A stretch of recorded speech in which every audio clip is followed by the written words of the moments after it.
Vous pouvez aller votre chemin et être un chrétien évangélique ordinaire si vous le désirez. Vous n'êtes pas obligé d'aller plus loin avec le Seigneur. Mais vous risquez de manquer quelque chose de grand si vous lui dites non. Viendra le temps où, en regardant en arrière, vous direz « Je suis passé à côté de ce que Dieu voulait de meilleur pour moi. » Mais je ne veux pas effrayer ni efforcer qui que ce soit. Nous sommes ici juste pour partager ce que Dieu nous a montré concernant la grande plénitude de son dessein. Nous effleurons seulement l'immensité de cette plénitude. Mais compte tenu de ce qu'il a montré, nous devons en parler. Il doit le montrer. Toi, fils de l'homme, montre ce temple à la maison d'Israël, qu'il en mesure le plan, qu'ils rougissent. S'ils rougissent, fais-leur connaître. Ézéchiel 43:10.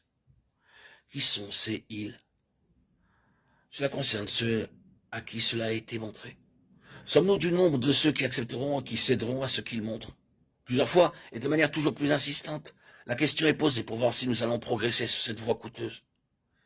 Il nous est demandé de considérer ces choses et de prendre une décision devant le Seigneur, dans nos cœurs, pour savoir si nous allons marcher, si nous allons rester avec lui pour une plus pleine expression de sa pensée, ou si nous allons nous contenter d'une moindre mesure. Il y a suffisamment d'arguments pour nous inciter à prendre la voie la plus facile, si nous sommes disposés à les écouter. Car beaucoup d'autres chrétiens prennent un sentier plus facile et Dieu les utilise et les bénit.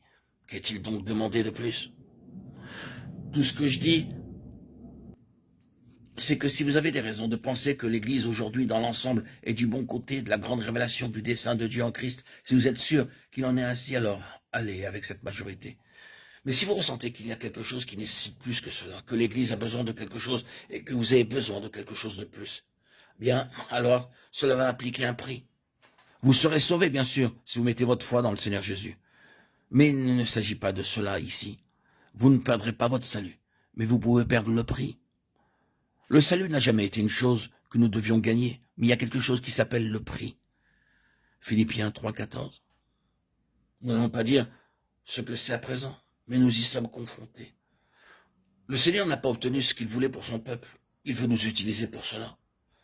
Il voudrait introduire son peuple parce qu'il nous aura fait entrer en expérience dans la vie. En est-il ainsi? Bien, alors, nous sommes tous confrontés à une crise. Moi, comme beaucoup parmi vous.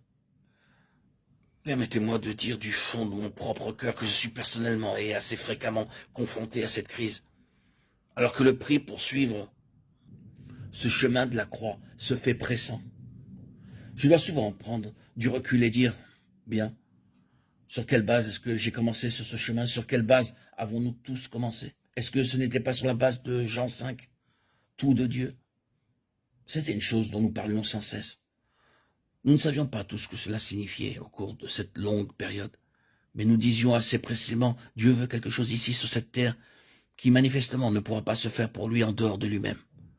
Nous lui donnons donc la possibilité de tout faire afin que jamais personne ne soit en mesure de dire c'est grâce aux grands dons des hommes ou aux qualités et qualifications saillantes de ces personnes.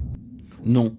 Si jamais quelque chose se réalisait, la seule explication ce serait le Seigneur l'a fait. C'était le fondement. Mais combien cela devient contraignant quand vous allez de l'avant. C'est un défi tout le long du chemin, et cela se manifeste dans chaque nouvelle situation, dans chaque nouvelle phase de votre progression. Êtes-vous toujours prêt à demeurer sur la seule base qui est le Seigneur? Si le Seigneur n'entre pas dans cette chose d'une manière toute nouvelle, vous êtes fini. Il est Seigneur. Êtes-vous préparé pour cela? Il y a un mystère à ce propos, le mystère de l'Évangile. Ce n'est pas une affaire de terminologie, c'est là où beaucoup ont fait erreur. Ils pensent que ce mystère, c'est une affaire de phraséologie et de vérité objective. Ils disent, c'est la vérité de l'Église et tout ce genre de choses. Oh frère, bien-aimé, que Dieu nous garde de cette erreur. Ce ministère ne peut pas s'accomplir en se nourrissant de terminologie. Il y a un mystère dans tout cela. C'est le mystère de la révélation, de quelque chose de profond, que vous ne pouvez pas expliquer en compilant des commentaires et en recueillant toutes les données sur le sujet pour pouvoir ensuite les divulguer.